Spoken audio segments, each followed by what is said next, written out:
So this is wild carrot, also known as Queen Anne's lace.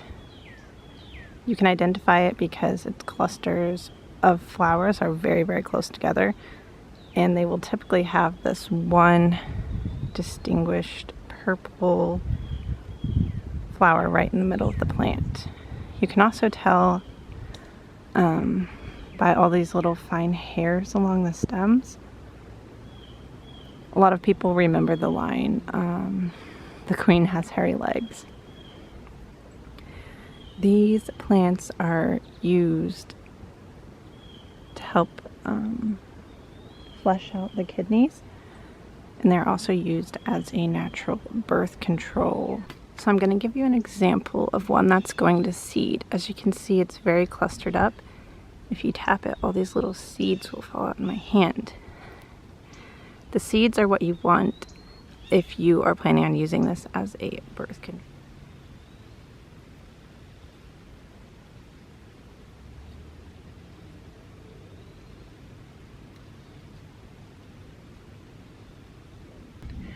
Okay guys, so I'm back from my little foraging adventure, and I just wanted to go over a couple of things with you really quickly. So the plant that we were focusing on today is called Queen Anne's lace, also known as wild carrot, like I had mentioned earlier. This plant is the ancestor of our now domesticated common carrot that you would find in the grocery store or grow in your garden. So there is a poisonous look-alike called poison hemlock, and a lot of people do get this plant confused with wild carrot. So I wanted to go over the different distinctive ways that you can identify each plant so that you're not ingesting something that is poisonous. So this is wild carrot, also known as Queen Anne's lace, and also known as the bird's nest plant. It is known as the bird's nest plant because you'll often find it kind of bunched up like this, and it kind of looks like a little bird's nest. So one of the most distinctive differences between the wild carrot and poison hemlock is the fact that the wild carrot will have closer together clumps or clusters of flowers, and poison hemlock, I actually have some right here. Poison hemlock's clusters are more spread out, and I'm going to do a close-up really quickly just to show you guys what I'm talking about. So this is poison hemlock, and as you can see, there are numerous smaller clusters that are more spread out. So you'll see there's a cluster here, and then there's a space. There's a cluster here, there's a space. There's a cluster here, and so on and so forth. Versus wild carrot, all of these clusters are very, very close together. The most common distinguisher between these two plants is the fact that wild carrot does have a small little purple or red flower in the middle. Some people say it's red, some people say it's purple. You can see it right there. There is that distinguishable flower. In the middle, that is a different color.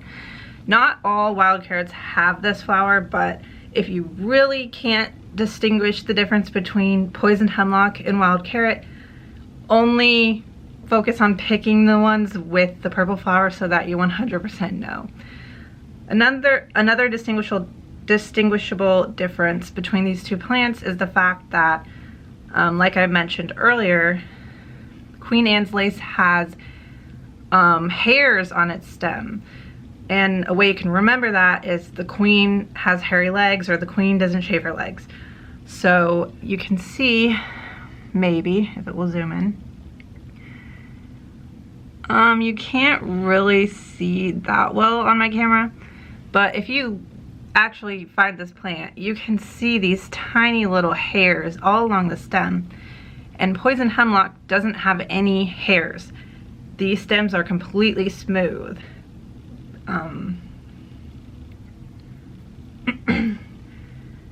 You want to make sure that you can really distinguish the difference between these two plants, because wild carrot is a very good medicinal plant to have around if you have your kidneys aren't functioning correctly, you need a kidney flush, or you want to use it as a natural birth control, whatever you're using it for. This plant is very good, very medicinal.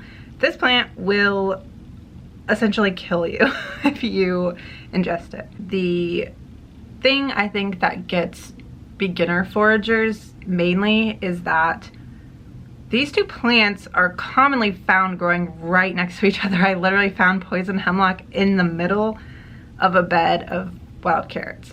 So I wanted to make sure that I was distinguishing the differences between these two plants before I told you guys to go out and eat them.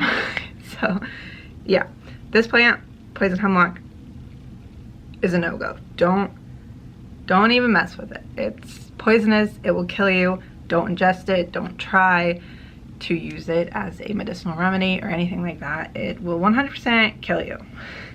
There have been numerous research or numerous studies done on this plant that it can effectively be used as a natural birth control method if you use it correctly. There's a method to it. You have to use it in a correct fashion for it to work properly. I'm not saying that's going to work for everybody. I'm not saying if it's the best method out there to use. Obviously, there are a lot better methods that you could be using, but if it's something that you're wanting to try, you want to try something more natural, or you don't really have the option to get on like a birth control shot or the pill or whatever, this is a great alternative to maybe try out for a little bit. Now, all parts of the wild carrot are edible. The flower heads, the stems, and the roots. The roots are actually the carrot part of the plant, and you want to harvest the roots while they're younger, because the older the plant is, the more woody and hard and chewy the roots are, and they just aren't very good. But you can also ground these roots into a powder and use them as a coffee substitute. You can also do this with dandelion roots and acorns and a lot of other things, honestly, you can grind up and use in substitute for coffee. So if you ever find yourself in a zombie apocalypse and you can't find coffee, those are some great substitutes. So I also wanted to show you guys today how to actually make a tincture out of the wild carrot. What you're gonna want is some 100 proof vodka. I think this is 100 proof. Yeah, you're gonna need vodka and you're gonna need a jar. That's basically all you need to make a tincture with. I have some cheesecloth too because I'm just gonna put it over the top. You don't really need this. So I'm gonna try and back the camera up so you guys can see what I'm doing. So I have my mason jar here, and then I have my big forage basket of Queen Anne's lace that I'm going to be using. Basically, I'm just gonna snip off the little bits of stem that I still have left. You don't really have to do this, but I'm gonna do it for the sake of fitting them in the jar better. I'm just gonna drop the flower heads straight into the jar, like so.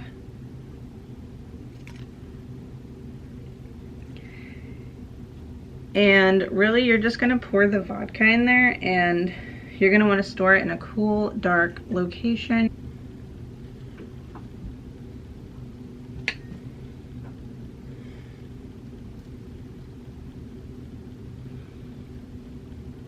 There are a lot of seeds in this little guy.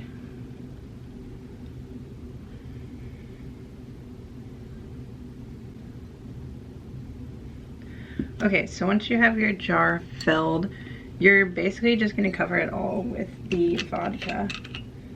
So I'm going to pour it all the way to the top.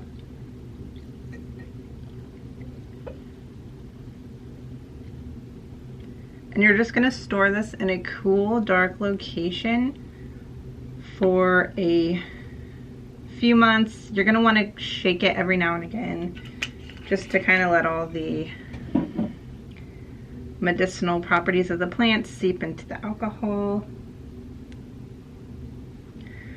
And after you stored it in a cool, dark location for a while and you're ready to use it, you're just going to strain all of the flower heads out and just put the liquidy substance in a bottle, preferably a dropper bottle, and you can use it as desired.